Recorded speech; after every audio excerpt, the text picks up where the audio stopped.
Shalom Bapak Ibu dan saudara-saudari yang saya kasihi dalam kasih Kristus. Senang sekali sebagai jemaat Every Nation Surabaya, kita bersama-sama dengan jemaat Every Nation Indonesia, bahkan gereja Every Nation seluruh dunia di dalam doa, puasa, konsekrasi sebagai satu keluarga rohani. Harapan saya kita masih tetap bersemangat menjalankan doa, puasa dan konsekrasi ini sehingga kita bisa menyelesaikannya dengan baik. Di tahun 2021 ini, kita memiliki tema utama yakni Awesome God atau Allah yang dahsyat. Dan kemarin, kita sudah belajar tentang Allah yang tidak berubah, sehingga iman kita kepada Tuhan memiliki dasar yang semakin kuat dan semakin teguh. Maka di hari yang ketiga ini, di hari yang ketiga ini kita akan melanjutkan dengan belajar tentang Allah itu berdaulat. God is sovereign. Atau dengan kata lain, kita memiliki Allah yang berkuasa penuh. Atau Allah yang memiliki kekuasaan tertinggi dalam hidup kita. Ada satu tokoh dalam Alkitab yang sudah sering kita dengar. Bahkan seringkali tokoh ini diperankan atau didramakan, baik itu di dalam acara-acara gereja maupun di dalam acara sekolah minggu. Dan seingat saya di akhir bulan Desember kemarin, saya memerankan tokoh ini meskipun sebenarnya sulit sekali menghayati peran tersebut. Dan tokoh ini adalah Ayub. Bapak Ibu, Ayub dikenal sebagai seorang yang saleh dan takut akan Allah. Bahkan dia juga dikenal sebagai seorang yang sangat kaya. Tetapi keadaan mendadak berubah dikarenakan musibah yang besar, memusnahkan seluruh harta miliknya. Istrinya meninggalkan dia, anak-anaknya pun meninggal, sehingga dia harus mengalami sakit. Dengan kata lain, Ayub mengalami masalah di dalam keuangan, di dalam keluarga, bahkan dia juga mengalami masalah di dalam kesehatannya sendiri. Tetapi meskipun Ayub mengalami masalah yang begitu berat, namun kita tahu pada akhirnya Ayub mengalami pemulihan yang luar biasa dari Tuhan. Bapak Ibu Saudara yang terkasih, ketika kita mendengar cerita Ayub ini, maka kecenderungan kita seperti ini. Kalau Ayub bisa mengalami hal tersebut, karena memang dia adalah orang yang saleh, dia memang adalah orang yang benar-benar takut akan Tuhan. Dan kita sering berpikir bahwa kita bukan orang yang seperti dia. Kita tidak sebaik atau sesaleh Ayub. Apalagi dengan mengalami pencobaan yang begitu berat. Akhirnya kita salah melangkah atau salah meresponi setiap pencobaan yang kita alami. Oleh sebab itu Bapak Ibu Saudara yang terkasih dalam kasih Kristus, hari ini kita akan sama-sama belajar untuk tidak melihat kepada pribadi Ayub dengan kesalehannya, melainkan dari sisi yang berbeda, yakni bagaimana Tuhan sendiri menyatakan dirinya kepada Ayub, bukan dengan kata-kata penghiburan untuk menjawab seluruh pertanyaan seperti yang Ayub harapkan, melainkan menyatakan kedaulatannya pada Ayub. Anak saya yang kedua, Harmoni, memiliki masalah di dalam pernafasan. Dia punya penyakit asma.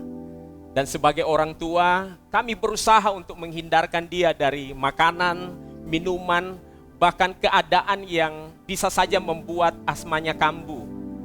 Kami selalu berusaha untuk menjelaskan kenapa dia tidak boleh makan ini, dia tidak boleh minum ini, ya. Sehingga yang terjadi adalah dia selalu datang dengan begitu banyak pertanyaan.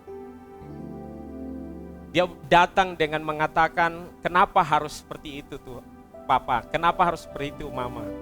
Di luar dari apa yang bisa dia pikirkan. Sampai pada titik di mana kami sebagai orang tua harus dengan tegas mengatakan, pokoknya Papi Mami katakan kayak begitu, kamu harus mengikutinya. Hal tersebut pun terjadi pada Ayub. Dia berusaha memahami penderitaannya. Dia berusaha memahami penderitaan yang begitu berat dengan akal pikirannya sendiri. Sehingga Allah pun berfirman dalam Ayub 38 ayat 4 berkata, "Di manakah engkau ketika aku meletakkan bumi? Bahkan sepanjang pasal 38 sampai 41, Allah sendiri berbicara kepada Ayub mengenai hikmatnya, bahkan kuasanya selaku sang pencipta. Akhirnya Ayub pun mengakui ketidaktahuan, bahkan ketidakberartian dirinya. Dengan penuh penyesalan dan dengan rendah hati dia bertobat di hadapan Tuhan. Di dalam Ayub 42 ayat 2 berkata, "Aku tahu bahwa engkau sanggup melakukan segala sesuatu dan tidak ada rencanamu yang gagal." Ayub merendahkan dirinya dan mengakui kedaulatan Allah, sehingga dia menyatakan bahwa hanya Allah yang sanggup melakukan segala sesuatu dan bahwa tujuannya atau rencananya tidak akan mungkin gagal. Ia memahami bahwa Tuhan adalah Raja yang berdaulat dan berkuasa atas ciptaannya termasuk dirinya sendiri. Dalam kedaulatan Allah ini, pencobaan yang Ayub alami sebenarnya dimaksudkan untuk memurnikan dan membuahkan ketabahan dan mengubah karakter daripada kehidupannya sendiri. Di dalam perjanjian lama juga ada satu cerita yang luar biasa. Yusuf, bagaimana dia dijual oleh saudara-saudaranya. Dia bisa saja menjadi kecewa dan marah, kecewa kepada saudara-saudaranya, bahkan bisa saja dia kecewa kepada Tuhan. Tetapi dalam Kejadian 50 ayat yang ke-20 berkata, "Memang kamu telah mereka-rekakan yang jahat terhadap aku, tetapi Allah telah mereka-rekakan untuk kebaikan dengan maksud melakukan seperti yang terjadi sekarang ini, yakni memelihara hidup suatu bangsa yang besar." Yusuf tetap percaya kepada kedaulatan Tuhan meskipun dia harus tinggal di rumah Potifar. Bahkan sampai masuk ke dalam penjara, dia tahu bahwa selalu ada rencana, selalu ada tujuan Tuhan di balik semua yang dia alami. Rasul Paulus juga berkata di dalam Roma 8 ayat yang ke-28. Dikatakan, kita tahu sekarang bahwa Allah turut bekerja dalam segala sesuatu untuk mendatangkan kebaikan bagi mereka yang mengasihi Dia, yaitu bagi mereka yang terpanggil sesuai dengan rencana Allah. Saya percaya setiap kita perlu mengerti bahwa setiap kita dipanggil sesuai dengan rencana Allah. Kita perlu diingatkan setiap hari bahwa apapun yang kita alami, apapun yang kita hadapi, pasti ada maksud Tuhan yang selalu baik buat kita. Bahkan di dalam setiap masalah pencobaan, kita perlu melihat bahwa Allah penuh dengan belas kasihan, Allah penuh dengan rahmat, dan Dia yang memegang kendali dalam kehidupan kita karena Dia berdaulat. Ayub mendapat penghiburan dari Tuhan yang sejati, bukan sekedar menjawab setiap pertanyaan-pertanyaannya atau keraguannya, tetapi Allah sendiri menyatakan dirinya. Di dalam ayat 42 ayat yang kelima berkata, "Hanya dari kata orang saja aku mendengar tentang engkau, tetapi sekarang mataku memandang engkau. Oleh sebab itu aku mencabut perkataanku dan dengan menyesal aku duduk dalam abu, dalam debu dan dalam abu."